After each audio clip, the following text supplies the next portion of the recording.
Introducing European champion, ranked the IBF #5 super middleweight world contender. Please welcome the challenger, Ryan McGee.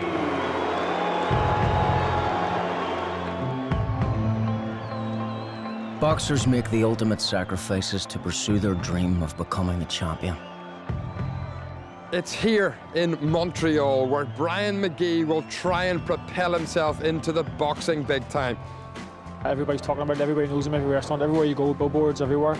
So like, you know, I knew it was big before I left, but I realised how big it actually is now. Opportunities like this come, if you're lucky, once in a lifetime. But as their careers come to an end, they face their toughest fight. Belfast, Northern Ireland, it's Eamon. What happens when the bright lights fade and normal life takes over? How do they walk away from a sport that demands everything? And for those that believe in boxing's ability to change their lives forever, how far will they go in pursuit of success? I've been homeless. I've had nothing. I've had everything taken away from me. So when you hit that far down, you really appreciate absolutely everything that's happening to you.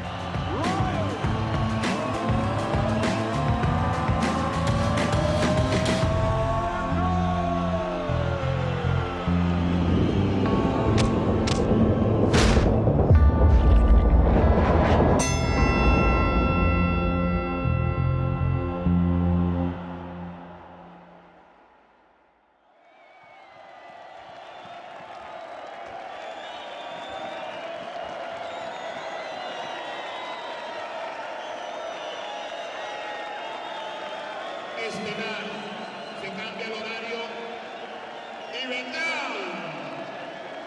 Ryan McGee. I came from a very poor family, and you know, you dream as a kid of getting kind of, you know, you see world champions and driving nice cars and living in a nice house and stuff like that there. So it was kind of get myself out of the gutter kind of thing that I wanted, and that was a dream. You know? Ulysses Duarte. It is El Indio Jaime Barbosa on home soil. Some brilliant memories, some brilliant nights. It was kind of good times, and looking back now, I really appreciate all the things I did and places I got to go with through boxing as well. He's been far too good for Barbosa. McGee almost as if the glove hasn't been landed on him. Ryan McGee is the world champion. The interim WBA title has been claimed by Brian McGee. Because we haven't had, I suppose, a huge number of world champions over the years, it always is that little bit more special to us. But also I think there's a sort of a component of Irish boxing which is noteworthy in that the fighters very often very much fight for their country. His eyes are on the prize. Ryan Burnett is within touching distance of his lifelong goal. There comes a time when you have to find out, where you have to gamble. And that's what we're doing at June the 10th. We're gambling to see if Ryan Burnett is the next star of Irish boxing.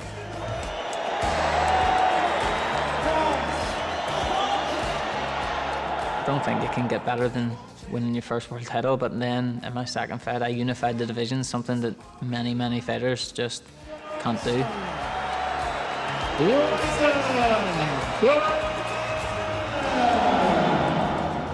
I set out for a target. One was to be a millionaire, and two was to be a world champion. And I made my target, and I'm happy as a career.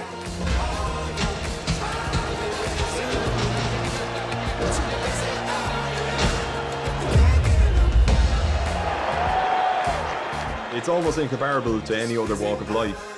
But imagine dedicating 30 years of your life towards something. You've got the world titles on your mantelpiece, and you wake up one morning and it's gone. It's over. Not only are you a former world champion, but you're a former boxer. What happens next?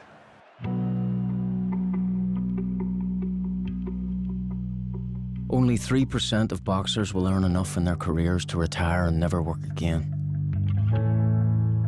All dream of the fortunes that come with winning a world title. But for most, they must fight just to earn a living.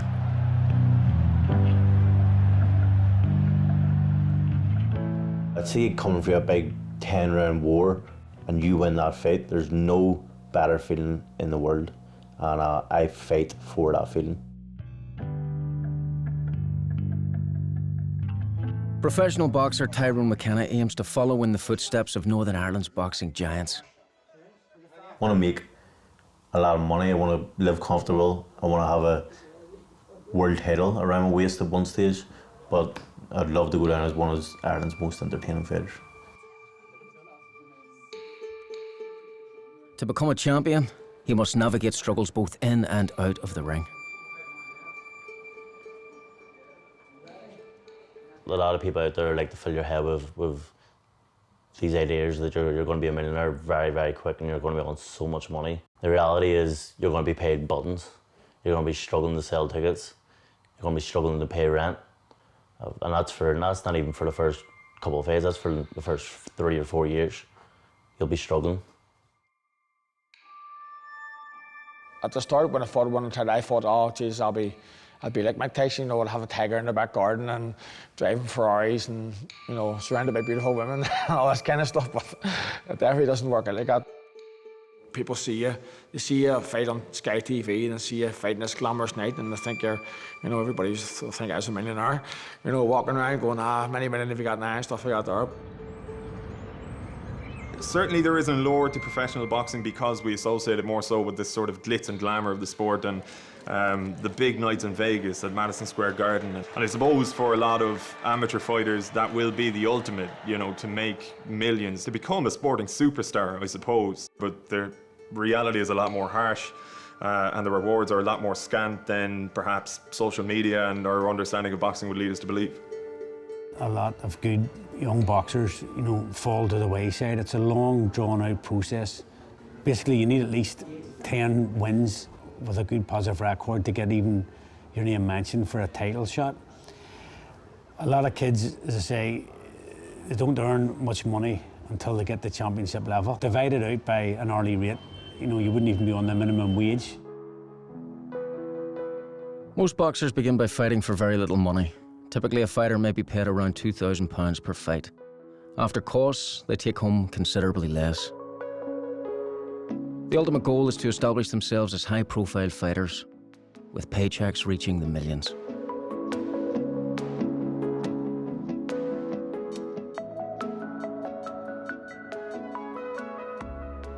People think if you're a good fighter and you turn professional, that's it, you're going to be making the money and you could be getting plenty of money. That wasn't the case whatsoever. I didn't really get paid until I won my first major title, which by then I was 10 fights in. You think, I'm doing all this work, I'm getting no money for it. I was only 19 at the time. I'd moved to England by myself. I was living in a house share. I had no family around me, I had no friends around me. I just left Ricky Hutton. I couldn't pay my rent. So I had to leave my apartment that I was in, and I lived in a car for 6 weeks, and it was tough, but I always said, no, it's going to be all right. Everything's just going to be okay. Just keep cracking on, keep looking for the door to get opened. Some kids, it's all they want. They're professional. They'll dedicate everything. They've given their jobs up, their careers up, just to focus on the sacrifice that is a professional boxer, knowing that one big fight can change their life forever. It'll be Mads Larsson Brian McGee will be squaring up to in Denmark for the European super middleweight title crown. The Belfast boxer knows that with 51 wins out of 53 fights, Larsson is no pushover. I was kind of 1 month away from losing the house, had no money in the bank, and I think it was 10 grand I was looking for. And well, they said no, I couldn't get it. I hadn't enough money coming in to get it. And I was home going, right, I had to phone the manager here and say, listen, I need a fighter, I need to get Lennon some money. But that day when I got home, famous promoter from Denmark phoned me and goes, listen, do you want to fight for the European title?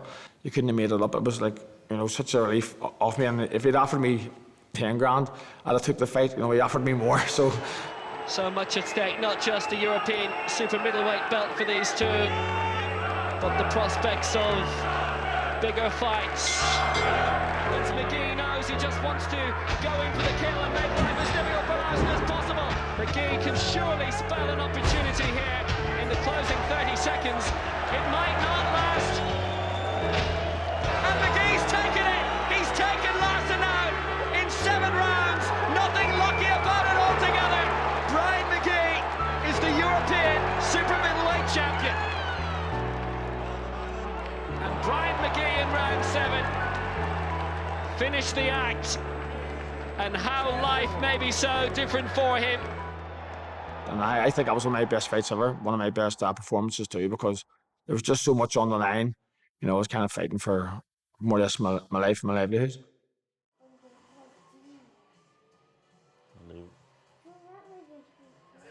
Being away from all the time, you miss someone a lot, and then when you get home, you cherish sitting there having a cup of tea and watching cartoons. My fiancée Trina, she works down in New York. She's a bar woman, so she works there 6 days a week. It's tough going. I think 40 hours. I think she works. When she's home, she's taking after kids, bringing them to school, just bringing them home from school. She's doing their homework, she's cooking for them, she's cleaning, and then she's off to work again. So it's very, very, very hard for her. And I know how hard it is. So I probably get the easier life, and I'm the one getting punched in the face. At the start, it was pretty hard, especially with the kids, because he started off in America whenever they were whenever they were just born. It doesn't affect Tyrone like we Tyrone as much, but Ava, she's such a daddy's girl, like, so she gets quite upset sometimes, like whenever he's away, but it's all good for her whenever he's home.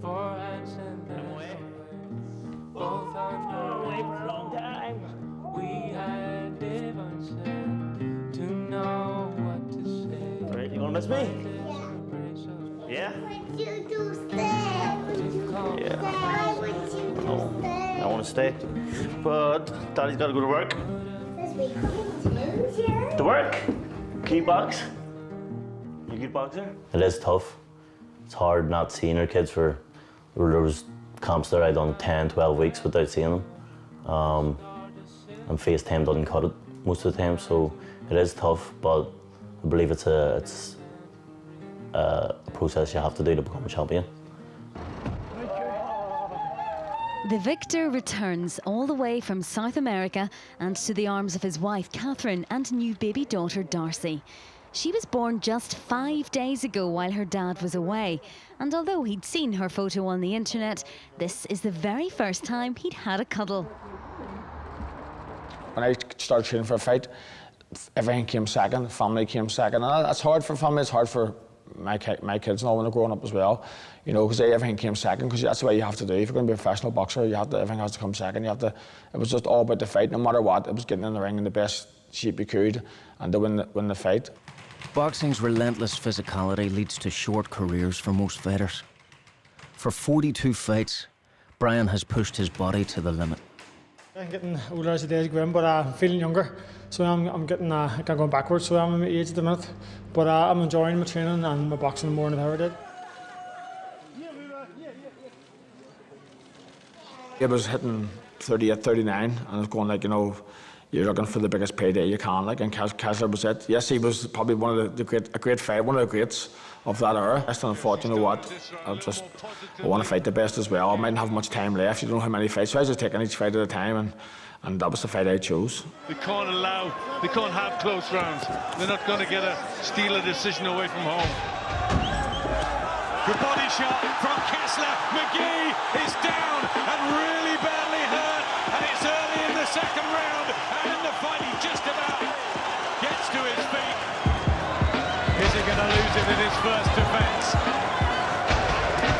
And right hand to the body, down again. This is so early in the round, and I'm not sure. No, the referee calls it off. A dramatic win for Mikkel Kessler. And Brian McGee, who deserves so much credit for what he's done in... You're 37, 38 years old, your reflexes aren't the same, your speed isn't the same. You might necessarily carry the same pop in your fists as you once did, but your brain still begs of you to fight the same way as it used to. And how do you tear yourself away from that? I'm proud of myself, and, you know, I'm always positive, you know, I try to be positive in everything I do, and it's got me so far, so it has. So, like, you know, I'm dead proud of what I've achieved and what I've did. If you were chasing something for, you know, the bones of your adult life, and even going back as far as childhood, and all of a sudden it's finished. It is a sort of an unsettling realization and a sort of a crystallizing moment, a watershed moment in your life. And so it can be very difficult to come to peace with the fact that the one thing that they've pursued for their entire lives, that pursuit has come to an end, be it by their own decision or otherwise. What he's doing, if he's going to pull this one around, he's away from home here, and he is the challenger. You know up there, I mean, a good fighter would know when he's had enough, and enough is enough. Tonight, twice he's reacted when those rights have landed. He's not slipping some of the shots he used to. I think that is a sign. Almost a question of who do you like in this one? Beautiful shot from Anderson. McGee on the floor, a very rare sight. It was a great shot. I especially knew enough was enough whenever Kevin Anderson beat me for the British title in Scotland. And you say to yourself, fuck McGee, you need to pack it in. You know, you had a great career. Don't be greedy.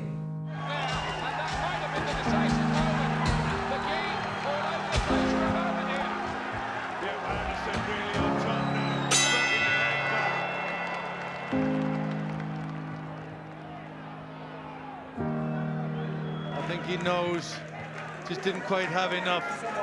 He's on 35-year-old legs, probably at the closing stages of a career. There's not Tom, Dick, or Harry that comes and looks after anybody. See, once you're done, you're done. You're through in the fucking back. Nobody was there to tell me, I mean, it's not going to fucking be there tomorrow, it's not going to be there. That was one of the hardest parts of my career, was adapting to normal life and finishing boxing, walking away from a career of fighting. It's tough because your whole life changes, you know, from waking up with purpose, all of a sudden waking up in the morning with no purpose at all. You know, you're a boxer, you're walking around, you know, you were somebody, you were a champion then, you were a boxer, and then all of a sudden you're not. It is a big learning curve and a big change in your life. You're in the limelight, you're a massive name in Belfast or in the UK. You're fighting in front of thousands of people. And then next thing you're retired and everybody forgets about you after 6 months. And I think it kills a lot of boxers, knowing that they're not valid no more. Fighters are just working class children, and then they come into all this money all of a sudden. They don't know what to do with it. I'm a prime example of it, and I'm not the only one, but maybe I'm the only one maybe that's saying it out loud. Nobody knows what way their lives are going to change, how their relationships are going to change, how their marriages are going to change. You know, I brought my mother to her own house, brought my father to his own house. There's small investments, and it just made me happy. It said that if that didn't happen, the Big East was getting it. I'm saying it off. In boxing, because there's no sort of uniform governing body, it's very difficult for these associations to sort of bang heads together and come up with a collective means of looking after fighters after they finish, for example. There's just really no safeguards in place or sort of education in place for fighters to be able to migrate from that real low point in their lives. Boxing is a short career, and what they do with their money, you know, it's their own business, but if they don't have the advice to realise that if they don't put it away for a rainy day, the money will not last forever. So I try and encourage everybody and advise them to have a future outside boxing as well.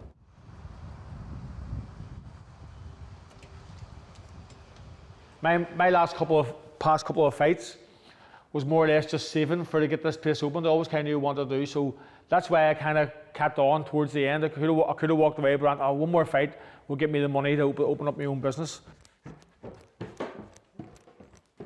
Unless you've really made it at the big time, you know, most people come out of boxing with not much to show for it. You know, look, if you even got your house paid off. You know, when I see people have fought, they're going out buying their Ferraris and buying this here, and that should have been me as well, but what can you do? You can't turn back the clock, so you have to kind of stay positive, don't be bitter, and move on, because it'll eat you up. For me to go to boxing and have my own business and all, I still feel very lucky. You know, I should give myself a bit more credit for what I've done. I've had my time in the sun and time in the limelight, and more or less now it's all for my kids. And that's the main thing. That's the main push. To be happy after boxing, to be healthy after boxing, not many people have that. And my plan is to be retired at 30 and have plenty of money in the bank where I can look after my family.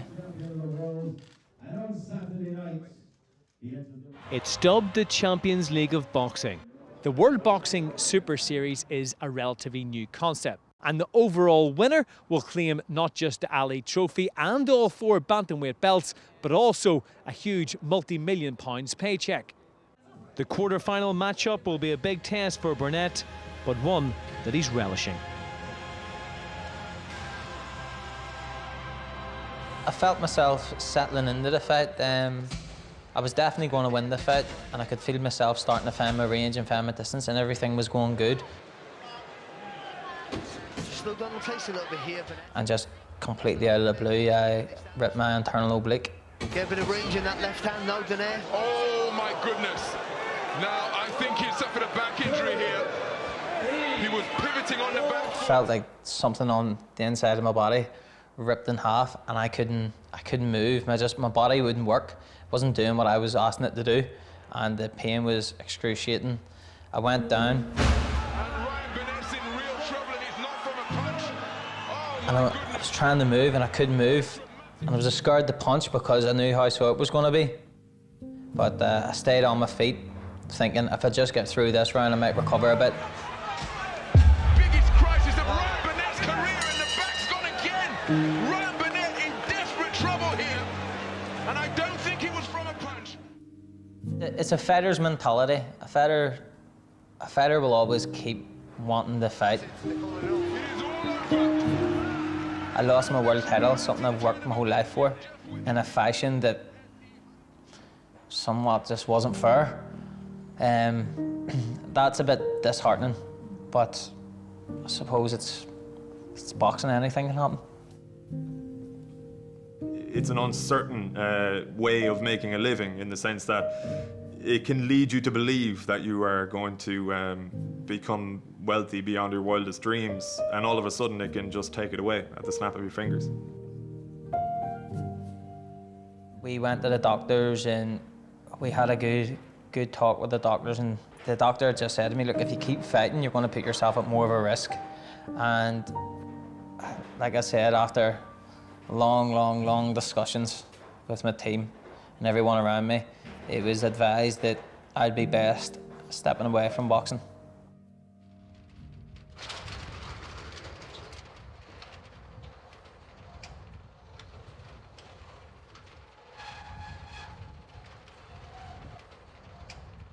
So now I've stepped away from boxing, and I always thought I'll open up my own gym and I'll start training people. And so here we are. This is my own gym, and I thought it'd be a nice touch to have the belts on the wall. My first world title when I beat Lee Haskins. Becoming world champion is something that boxers dream of. So the moment I lifted that belt was really special for me.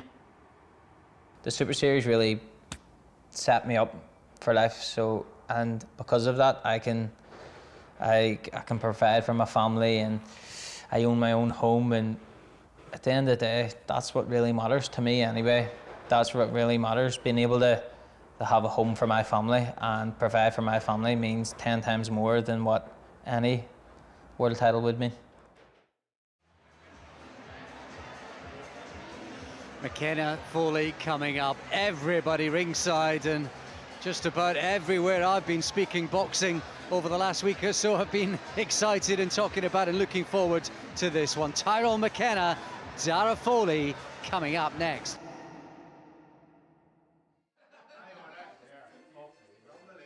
Tyrone has reached an important milestone on his road to becoming a successful boxer. His fight for the WBC international belt could make or break his career. This is it now. This is it now. This is this kid in your way to it in the big time. You've boxed all your life for this moment. You go and fucking do what I've been telling you to do. Go in and box the head off this kid. If he wants to fight, we'll fight. I want you, forget about that. I want you to listen to what I'm fucking telling you. And let's go in and win this title tonight. Come on. Come on. Here we go then. How long before McKenna gets dragged into a scrap?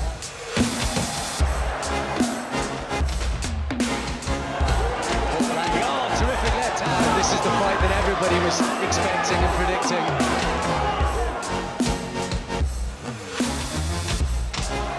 This is the sort of fight people would hate to see again, and maybe a trilogy to the end of 10 hard-fought rounds.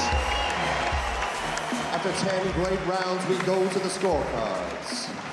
All in favor of your winner by unanimous decision, Tyrone McKenna!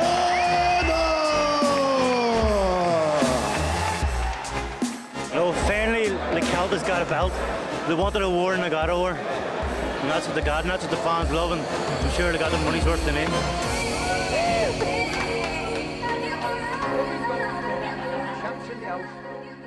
When you get your hand raised in front of thousands of people there, it makes you forget about how hard comp was and everything that was in the past that you complained about. You forget about all the night. Everything was worth it.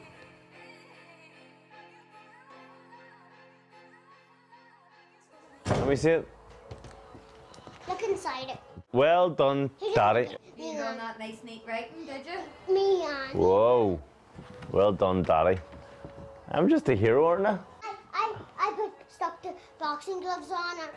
Finally, do you know what? I didn't realise what I was missing. Every time I fought for 10 rounds, they're meaningless fights and win. It was unbelievable, always unbelievable, but to get a belt as well as a win, it made it 100 times better. And it gets me on one step closer to where I want to be.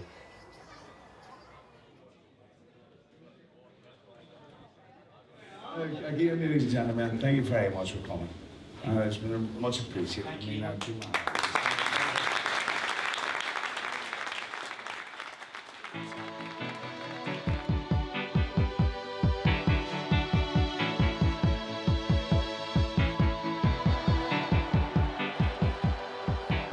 When you start thinking back on what you achieved, place you've been, the titles you won, forgetting all through the good and the bad, you know, I mean, the titles you kept on winning. I'm actually proud of myself of what I achieved in boxing, and I mean that from the bottom of my heart and the way beyond.